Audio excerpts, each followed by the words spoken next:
let's start with the last stuff. Let's assume the Ukrainians did do it and it's proven. Obviously, that would not be great from a PR point of view, but it would demonstrate a couple of things. Number one, that the Ukrainians are perfectly capable and willing of carrying out extraterritorial attacks. We've already seen that in several places in Ukraine of late. So from a military point of view, you got to give them some credit. From a diplomatic point of view, the idea that the Ukrainians would have removed from contention the single largest energy artery on the planet, and one that the Germans in particular depended upon. Something that we know is that the Swedes know who did this, but they have not said so out loud. Now, I've always thought, because it's the Swedes, that the reason they did this is because if you accuse the Russians publicly with proof of doing the attack, then everyone in Europe has to admit that the Russians have deliberately destroyed European energy infrastructure, and that means you have to cut off all ties overnight. And the Swedes want to make sure Europe has enough time to disengage itself from Russia so it doesn't cause a permanent depression. But let's say the Swedes know that it was the Ukrainians. Well, the Swedes have already told all their allies what they know. It's known at the top, and we haven't had to change a policy out of Europe. So if it was the Ukrainians, there's going to be a lot of uncomfortable conversations to be had publicly, but all of those conversations have already been had privately, and it didn't change the math of the war. In the aftermath of things like Izium and Bucha, we had a crystallization in Europe. Most European leaders have visited the killing fields of Bucha personally, including the Germans. And so the idea that economics can trump the war at this point, I think we've moved past that. Me personally, I still have no idea. It doesn't make sense for the Russians to have blown up their own pipeline, because that was their single largest energy link and their single largest leverage against the Germans early in the war. And it doesn't make sense for the Americans to have done it. Not that we lack the capability, and the Germans and the Russians had that too, but if you go back to September 1st of last year, that's when the Russians turned Nord Stream off. And they publicly told the Germans that you now have to choose. You can either have the energy from us and still be modern, but the cost of that is you have to stab Ukraine in the back. Or we just leave it off and you deindustrialize, which is something we're seeing right now. And people forget that the Germans chose to side with Ukraine. They chose to risk deindustrialization and the destruction of their social and economic model in order to remain Western.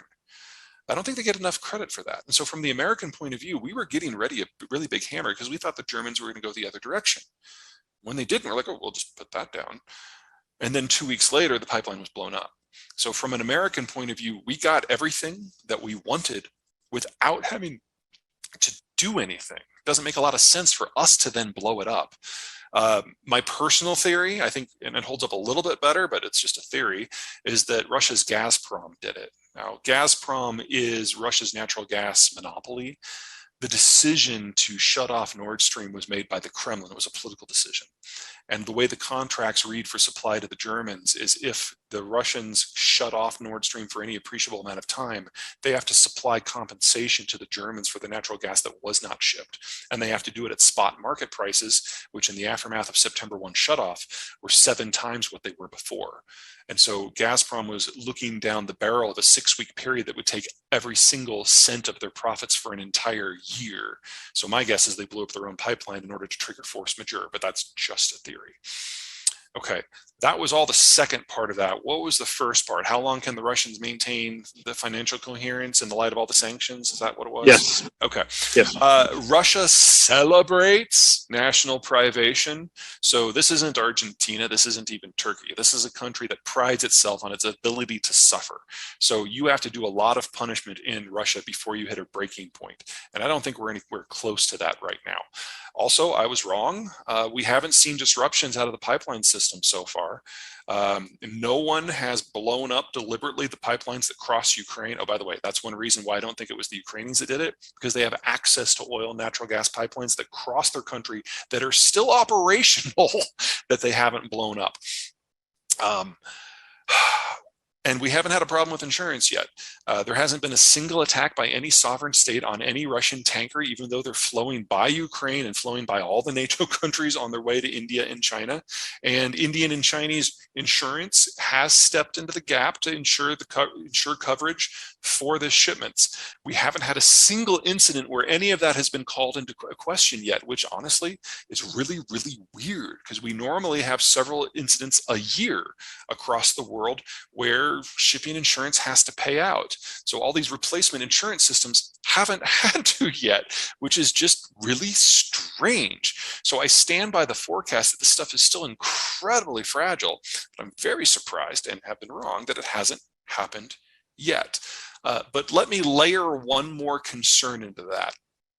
Russia is still getting income from its energy exports, but you have to think about where the stuff is. This is a picture of central Siberia. It's permafrost. Now, in the south, I realize that this is a completely alien concept, so just bear with me a little bit.